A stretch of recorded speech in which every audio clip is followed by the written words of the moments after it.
తిరుపతి నగరంలోని ప్రజల నుంచి వచ్చిన సమస్యలను క్షేత్రస్థాయిలో పరిశీలించి పరిష్కరించాలని ఇన్ఛార్జ్ కమిషనర్ శారదాదేవి అధికారులకు సూచించారు. ప్రజా ఫిర్యాదుల పరిష్కార వేదికలో వచ్చిన ఫిర్యాదుల మేరకు మంగళవారం LIC road, officers club, Balaji colony, police quarters, Hamid Nagar తదితర ప్రాంతాలను అధికారులతో కలిసి ఇన్ఛార్జ్ కమిషనర్ పరిశీలించి అనంతరం అధికారులతో సమావేశమై సమీక్షించారు.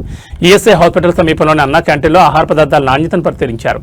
ఈ సందర్భంగా ఇన్ఛార్జ్ కమిషనర్ మాట్లాడుతూ ప్రతి సోమవారం నిర్వహించే ప్రజా సమస్యల పరిష్కార వేదిక వార్డులో పర్యటించిన సమయంలోనే వచ్చే వినతులను వెంటనే పరిష్కరించాలని తెలిపారు. ఆయా విభాగాల అధికారుల దృష్టికి వచ్చిన సమస్యలను క్షేత్రస్థాయిలో పరిశీలించాలని తెలిపారు. ముఖ్యంగా త్రాగునీటి సరఫరా, పారిశుద్ధ్యం, కాలువలు శుభ్రం చేయడం, టౌన్ ప్లానింగ్, ఇంజనీరింగ్ విభాగాలకు సంబంధించి ఎక్కువ సమస్యలు వస్తున్నాయని వాటిని పరిష్కరించాలని తెలిపారు. జనగణన, స్వీయ గణనను వేగవంతం చేయాలని ఆన్లైన్ ద్వారా స్వర్ణ వార్డు కార్యదర్శులను ఆదేశించారు. వార్డు పర్యటన సమావేశంలో డిప్యూటీ కమిషనర్ అమరయ్య, మున్సిపల్ ఇంజనీర్లు Tulasikumar, Komathi, health officer Yuvanvesh, DCP Khan, revenue అధికారులు Seethumadhav, ACP Parvathipriya, DE Madhu, sanitary supervisor Chenchaiah, Sumathi తదితరులు పాల్గొన్నారు.